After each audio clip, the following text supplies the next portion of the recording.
Hey, how are you? Welcome to Live from the Archives. We're here at the amazing David Bieber Archives here in Norwood, Massachusetts.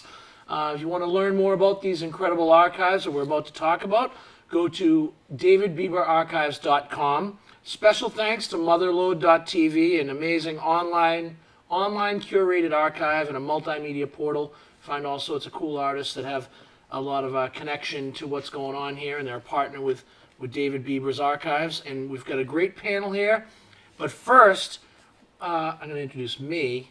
My name is Dave Wedge. I was a journalist at the Boston Herald for 14 years. I write for Vice. I write for Dig Boston, my friend Chris Ferrone over here, when he lets me. And I've written a couple of books. Big rock guy, big metal guy. I like some hip-hop a little bit, too. And hardcore news. And we did a show. That's right. Dave Tree, my friend here, and I did a show called Hardcore News, a radio show, streaming radio. But right now, we're going to kick it off with our friend over here, Jeffrey Wellbaby Gagnon.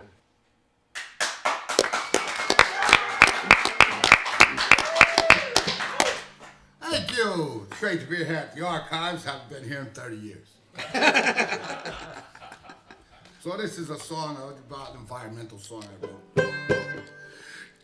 No, is there? 2, 3. I drink a lot of coffee today. Turtle floats to the shore, six-pack ring around his neck. His shell is broken and torn. A seagull looks to land on him. Not a word is spoken. And when the species are all gone, they'll be on pajamas for kids to remember. And only the rich get heat by water. It'll be the cold December. It'll be the cold December. The stench makes me want to gag as I see a baby seal suffocated by a plastic bag. And the rich that make all the garbage, like the Trumpsters, well, they live too far away. Come on, honey, let's dance the night away. And when the species are all gone, they'll be on for jams for kids to remember. And only the rich get heat and bottled water. It'll be a cold December. It'll be a cold December.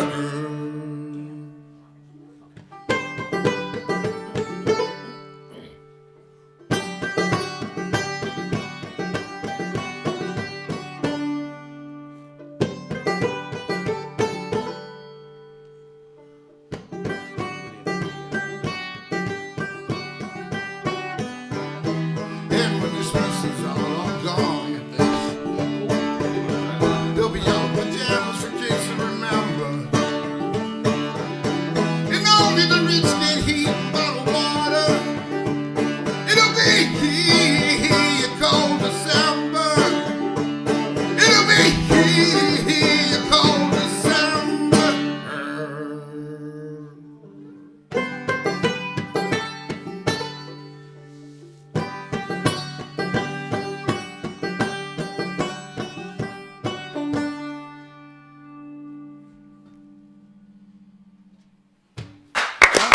Yeah!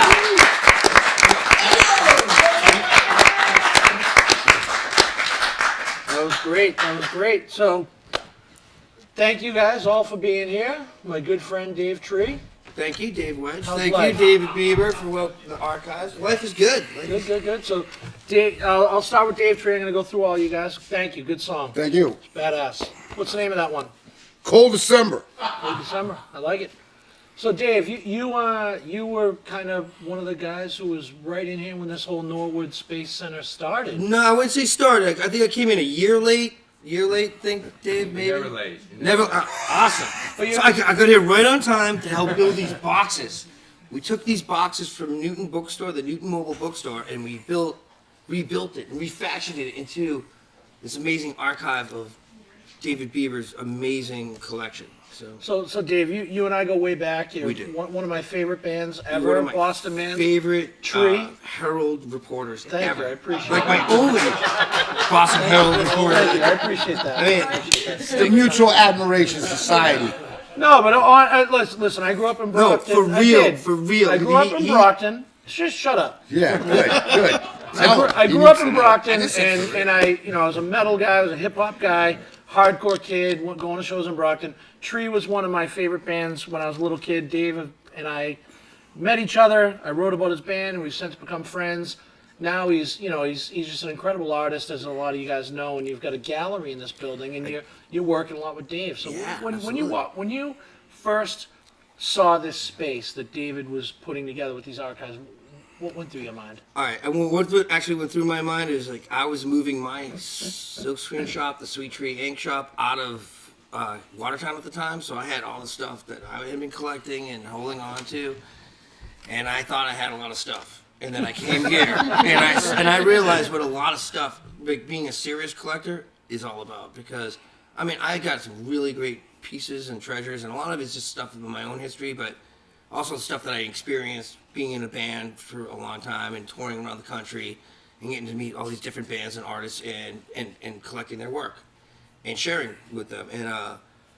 But then I came here and I saw this and I was like, oh my God, how do they ever move this in here? And how is this ever going to get figured out? You know, it's just boxes after boxes.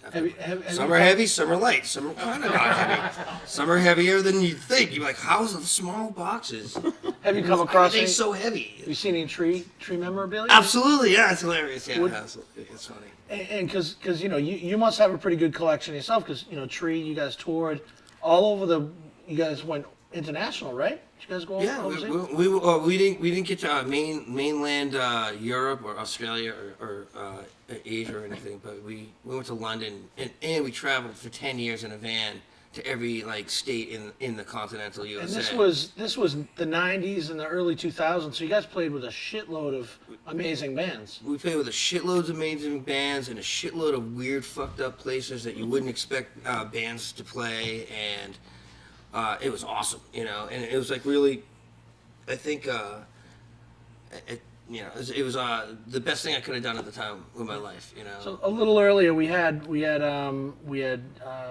one of the guys on from the Bentmen, and there was some archival footage. Oh, Bill Desmond? Yeah, we had Des on. Yeah, So Des, we had some archival footage from one of the Freedom rallies, and there was 45,000 people there. I know Tree played, Absolutely. and you played recently again with your new Yeah. band, See This World. One thing that we've talked about on these panels is that Boston's music scene. It's obviously there's the Aerosmiths and the New Kids and the New Edition and all that, but you see something like that, 45,000 people in Boston Common all day to see a bunch of local rock bands.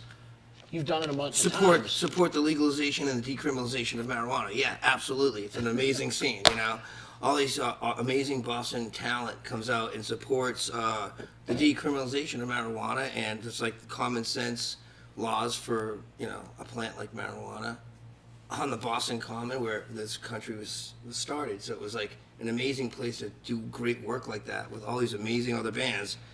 And I got to give a shout out to Masscan for doing it. And thank you guys for doing it for so long. And I think you got, it worked. It's working. And it's I think things are turning around and people are beginning to realize, slowly but surely, I still hear the old propaganda being repeated, but people are growing out of that stuff. Because we have a real problem with opioids.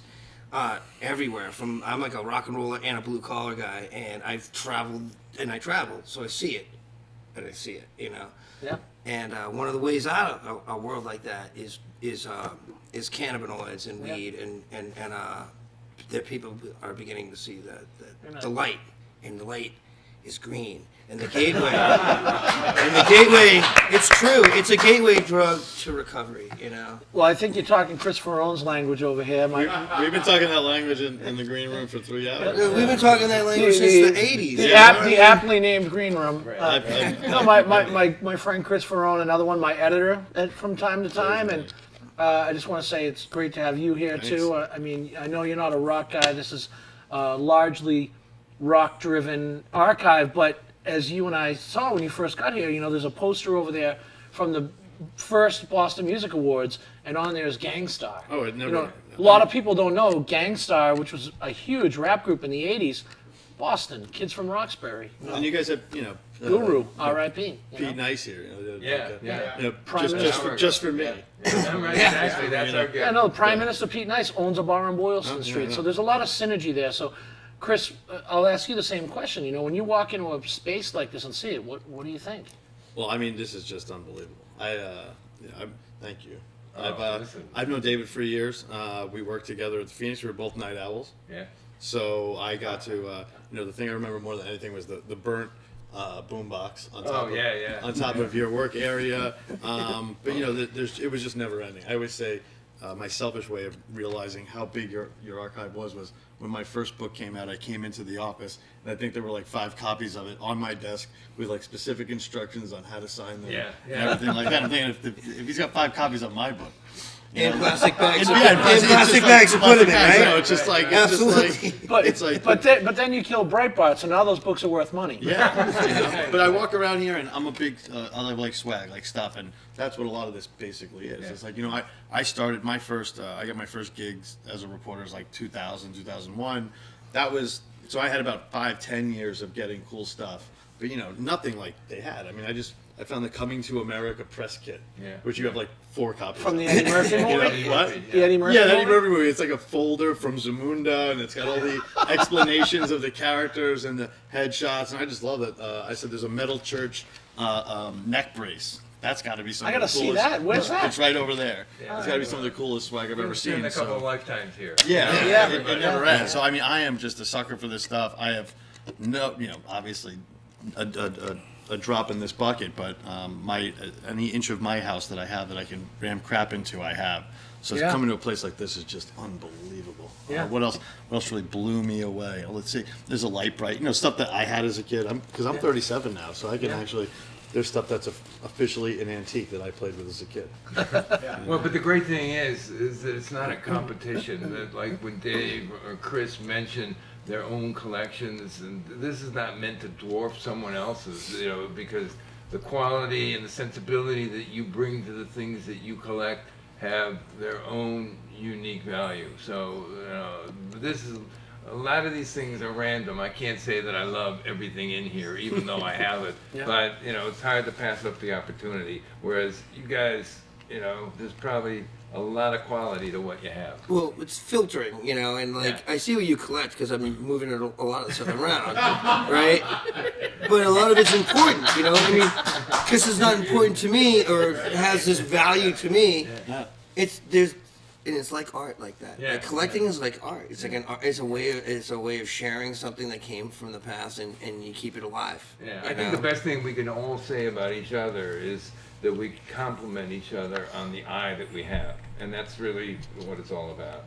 It's not quantity; it's how you look at things, how you apply it, the versatility. There's no way to put a dollar value on. People do assign dollar value, but it's more. What's your emotional response to these things? I got to say, my big thing also is that just publications in general, no matter what they're about, and you have some of the most, obviously Rolling Stone, which my uncle, I got a lot of early Rolling Stones, so I've been sitting with them. I mean, one of them is good for months for me to just go through. They're so long, but you have, just everything else from, Crawdaddies to just much smaller local magazines. That Fusion, Circus, Cream. people it's even smaller than fanzines, that, that people just wouldn't know they existed otherwise. They just, someone would disappear, and I'm the editor of papers like that. Yeah. Well, for that's my whole one career. thing. Another thing we've been talking about, a common theme with all these panels, is that, the younger generation, if they Google something and they can't find it, it's like it never happened. Right. This is proof of the opposite of that, because, you have all these magazines that ceased publication decades ago, and they're not online, but they're here.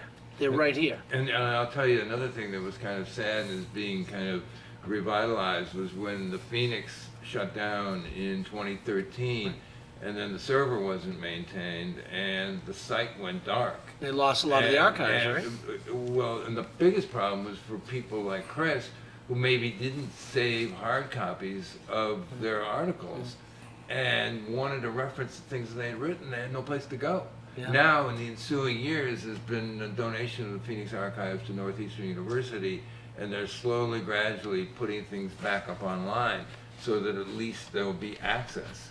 But, you know, if people didn't expect that, you know, you think the myth is that if it's online, it's there in perpetuity forever. Right. Not necessarily. Right. So, you know, if anything ever happened to Chris's archives, I think every dig that he ever published would be in here.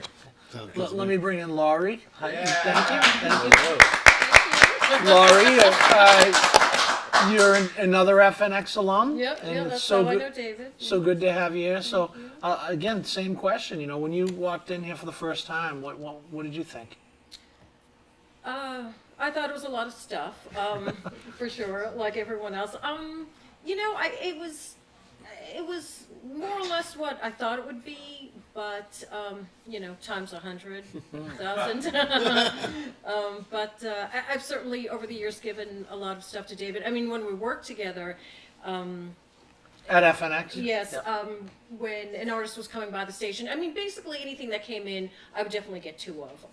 One for the station and one for David. Yeah, that was, you know, just kind of an unspoken thing, or originally spoken and then unspoken, because it just became a habit, you know. And so if an artist came by, we'd certainly get things autographed for the station and for ourselves, and of course for David. So I think, you know, people that haven't worked in radio or media like a lot of us have, explain like how something like that happens when you're working at FNX. Like an artist comes in, you don't know who it is, but they show up. Like, do you have any examples of someone that showed up and you were like, wow? Oh,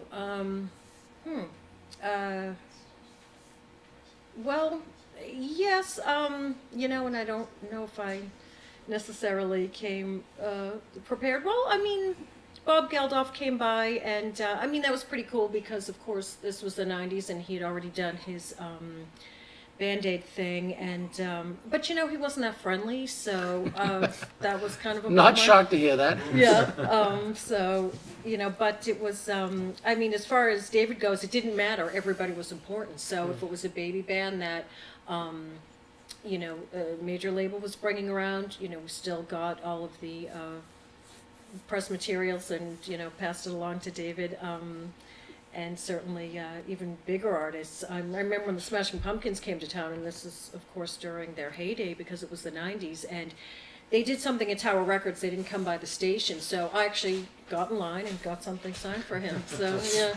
Yeah, but I think, you know, that just that little explanation, that's a snippet in time, because that doesn't happen anymore.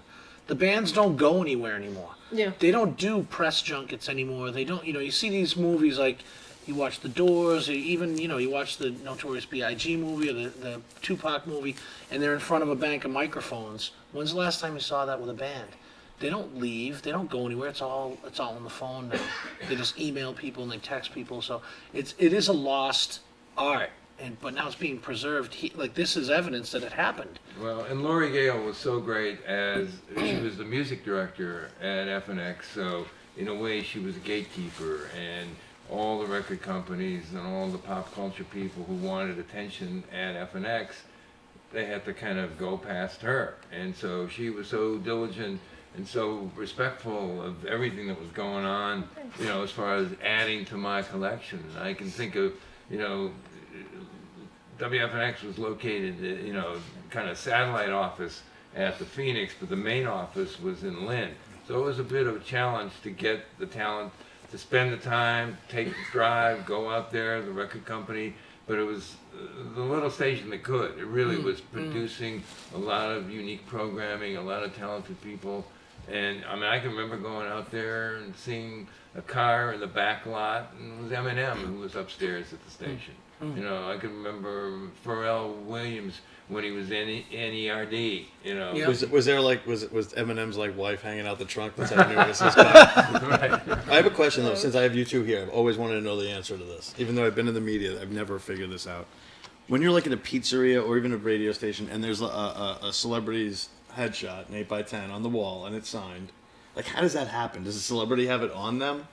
And they pull it out, Oh. you know? Does the Usually musician, it's or is like the rep has it? The rep. Isn't that The rep, embarrassing? yeah. Like, yeah, I got some dude who has this with a bunch of headshots with them. 'Cause I Well, know- sometimes it's also a matter, if you don't have the headshot or the 8x10 photo, it's almost like any surface. You know, some people, yeah. some people collect baseballs signed by celebrities. Some people, I think Henry has a collection of those.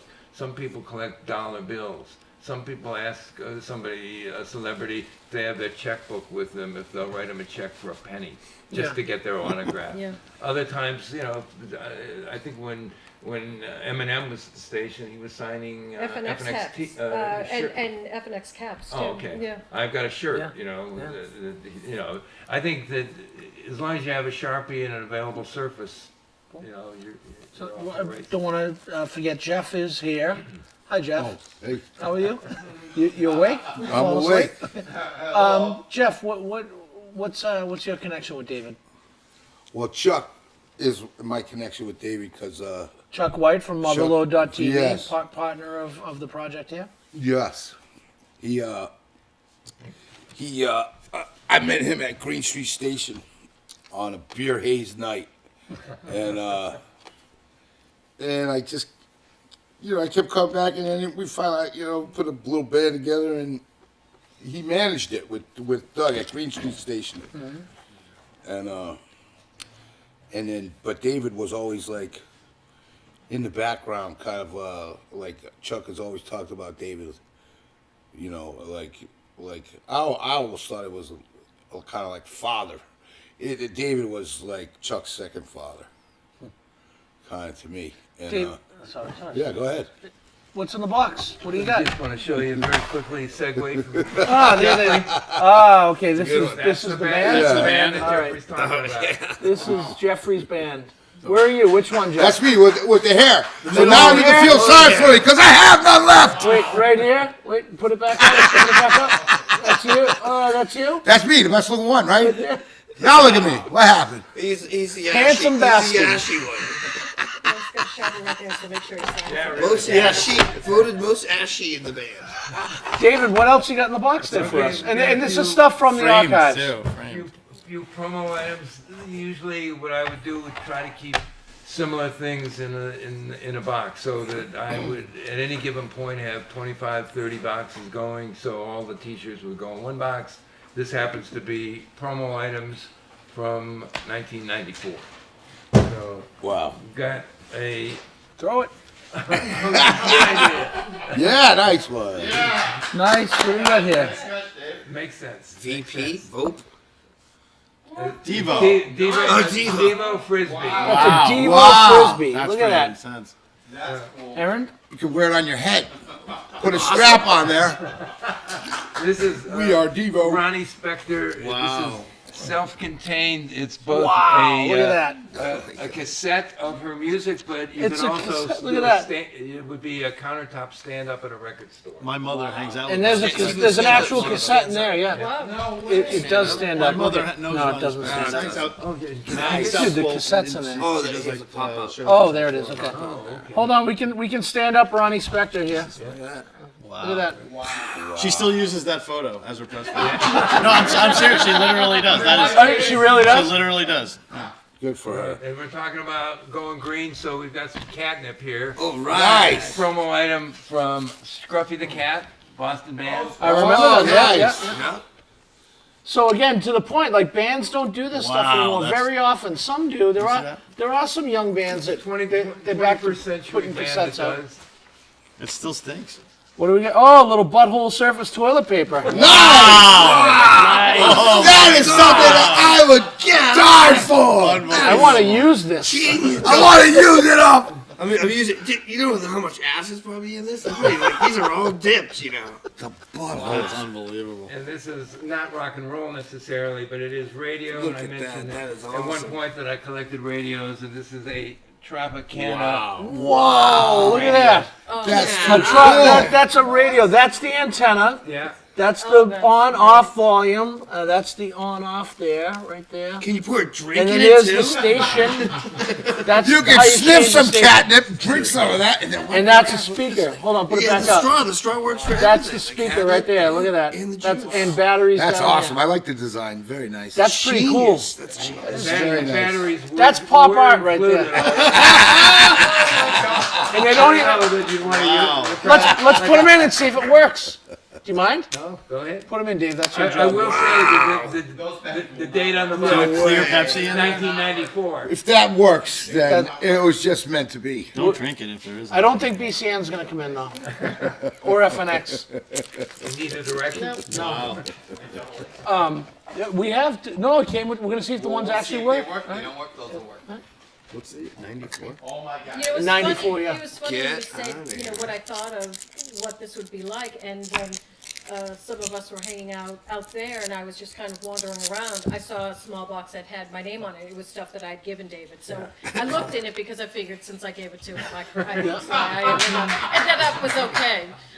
So it was stuff I gave. So him. Chris, as a a guy born in New York, but you've worked in Boston for the last several years and covered a lot of different news. 14 years, man. Can I 14. please be considered almost? That's crazy. You know. That's crazy. 14 years. 14,000 years, really? 14 years I've been. Oh, here, 14. man. So yeah, you're a Bostonian. We'll grant trying. you that. I'm okay? trying. But no, my question is, Boston is not New York, obviously, and it's I think the music scene here is a little underrated. You always hear about like the main stars. So, what are your thoughts about the Boston music scene? Well, I mean, I always tell people think I'm crazy when I say it, but one of the reasons I was comfortable moving here is because in 2004, 2005, I'd go to 5 hip hop shows a week, even then, and that's when hip hop was being chased around, kind of like it is now. It's anything you ever wanted, as far as so-called underground shows or alternative hip hop shows. As you know, tours would often start here and then make their way to Right. Oakland.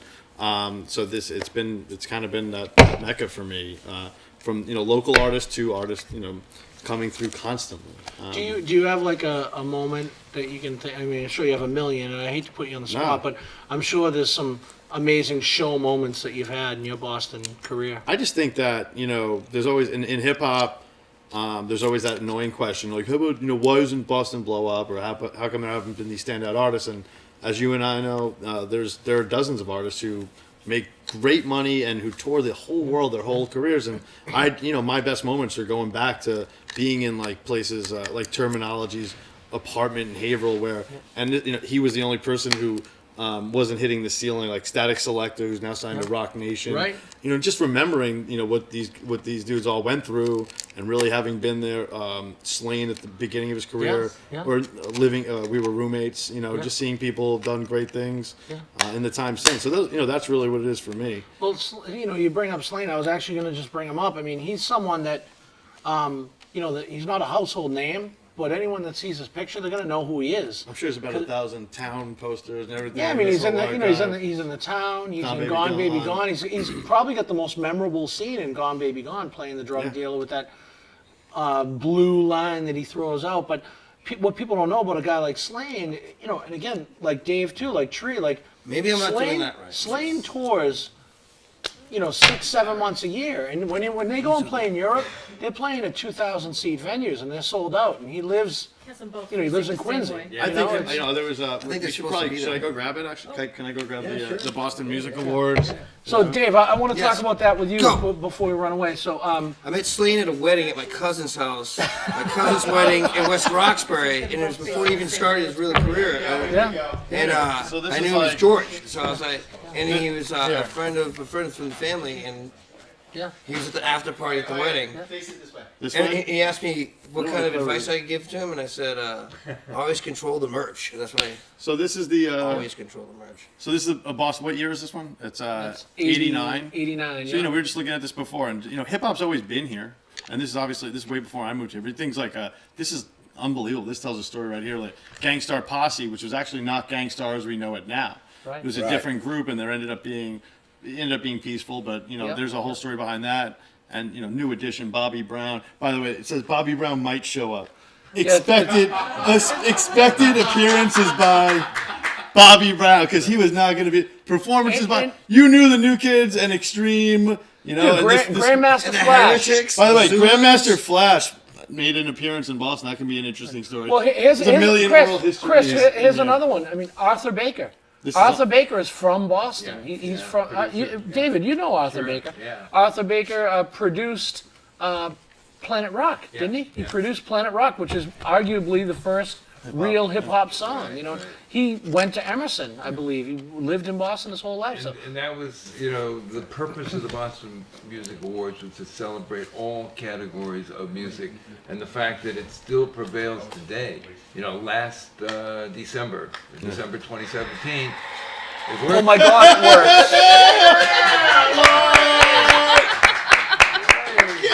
See if you I get, don't like see if to you get brag, WB but- Sand on that. What's it? See if you can get WB Sand on that. What is it? It'll be like. It's time capsule. 104. It's a country what station is it now. now? It is. It's the. It's a country Oh, yeah, this station. will work. No, It's no, working. 101.7 FNX is the Oh, ball. oh, that's- I think and 104 104.1 is isn't it mixed? Yeah. That's amazing. It works. We look like a bunch of cavemen who just radio fell No, out no. of the sky you right know, now. you know who we look like? We look like in Zoolander when they're hitting the computer and they're acting like monkeys. That's us right now. Woohoo! Woo! So this archive's gonna save us. When there's no more internet, I'm coming here. I told my family I'll meet you in Norwood. Well, Seriously. you know what? This is good for the rest of my life If you in here. organize this correctly, it can be like a real life Google. You can just walk around and be like, People running around. remember that band Tribe? Let's go down to Tribe. And walk The beauty is I've Skippy got White two was others. it?